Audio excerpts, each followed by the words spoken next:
Sorry to have to do this to you folks. I have to give you an update on the Stormwater Task Force Committee. It's not going to be as inspiring or informative of all the recreational opportunities that we have in town, but it does have to deal with the nitty-gritty of trying to retain some of the quality of life we have here. Well, please don't water it down. I'm not going to water it down at all. We got it. We're doing it. That's almost like a tribute to Ed McMahon. Having a sidekick like this. Get in the flow here, Don. It's my turn now, thank you. The Stormwater Task Force has been meeting for a while now, and we've made some recommendations to Town Council with regard to erosion and sediment controls.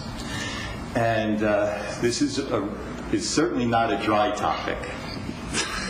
Oh, yeah. Oh, wait. Okay. Obviously, we see a lot of growth, a lot of development going on in town. And the first phase of that development is the grading and the preparation of land for construction. And there's land disturbance that goes on with that grading, and sometimes there's some consequences to that land disturbance. So we had to establish some goals with regards to erosion and sediment control. We needed to prevent soil erosion. We need to control the sediment that comes off that property. We have to improve the quality of the water that runs off developed property, and we want to reduce the rate, the volatility, the velocity, and the volume of the water as it leaves that property. Now, it's hard to visualize that, so I have some videos just to show you that kind of spurred us on in this direction that really graphically illustrates those goals. So click on these and take a look at why we're working as hard as we can on this.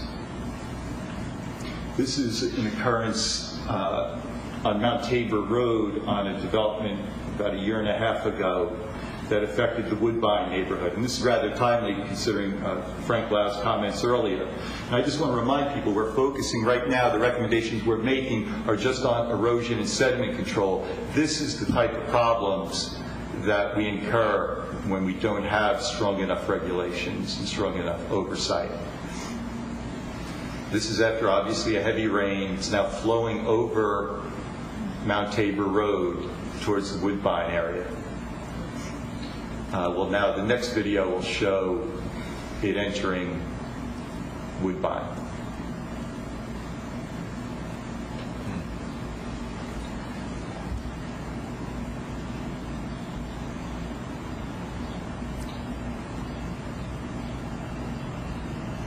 Anywhere that you live in town, obviously, I think you'll appreciate the stronger regulations we're going to hopefully put in place after Town Council reviews them. And I'll describe those recommendations also. The first recommendation we're making is in the area of education, and the town is going to offer some seminars on erosion and best practices in erosion and sediment control. We're going to recognize developments that handle erosion, sediment control, and stormwater precautions better than this case. And what we're going to do is ensure that there are experts involved in preventing this type of damage to occur in the future. We're also going to change some of the regulations regarding construction plan requirements. The erosion and sediment control plans must be provided to the town in the future for town staff to review before any permits will be given to begin construction of erosion and sediment control measures. And those compliance measures have to be documented with the town, and then they have to be approved by the engineer and the property owner that they were installed, and we give the okay before any actual construction on the property can begin. So the erosion and sediment controls will be put in, will be inspected and certified before construction will be allowed. Then there's going to be additional oversight reporting.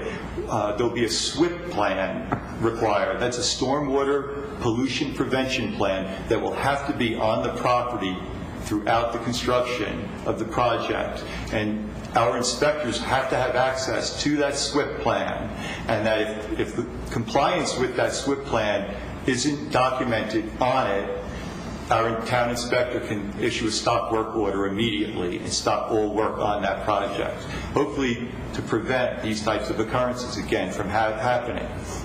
There is going to be an increase in erosion and sediment control fees. The inspection fees will range anywhere from $205 to $520 a week, depending on how much land is disturbed. So in a way, it creates an incentive to do phased construction where less land is disturbed at a time, so that entire properties aren't disturbed that would allow for a lot of runoff to happen. But as the property is stabilized, those fees will decrease. So again, it provides an incentive for seeding and stabilization to occur. So we're making these recommendations, and we've sent them on to our town attorney, Larry Spencer. He'll be drafting them in ordinance form, and hopefully we'll have a first reading in August. That'll be on our agenda, and then a month later, hopefully we'll be voting on it. So that's it. I know it wasn't as inspiring as Ms. Anderson's report. And I must say that the work on that house, the dedication, and Tom, the work on that house is a fitting tribute to the gentleman that they're honoring. I mean, he was a special, energetic, inspiring young man that we lost. And I think the energy that went into that property really is remarkable and is fitting for such a guy. And in case Frank hasn't heard this, the word is going to get out about a meeting of the Woodbine folks with Lee Hickson and of our town staff and possibly other staffers. It's going to be a week from tonight, Tuesday, 5:30, in the police department training room. And again, flyers are going to go around the Woodbine community if they haven't already gone out. But if you're out there listening and you live in Woodbine, please consider attending that meeting this coming Tuesday at 5:30. It's not just Woodbine residents that would be welcome to that meeting. But it's mostly, I think, about their issues. I guess I would add just this. It is a dry topic.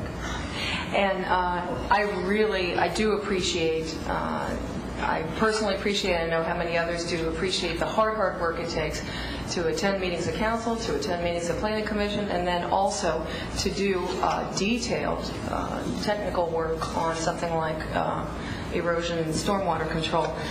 It was brought vividly home to me again when I watched this video just now. I used to live, our first little house was on Christopher. I used to live in the very location where this took place. I got a call this week from a Miss Claire Shimpaw, who lives a door away from here. And she put it all very vividly for me. And what she asked me basically was, why should we be the stormwater sewer for the adjoining neighborhood? That's what it comes down to, but it's not just for Woodbine. In Blacksburg, we all live downstream. The Eastern Continental Divide is the highest point in our town. We all live downstream.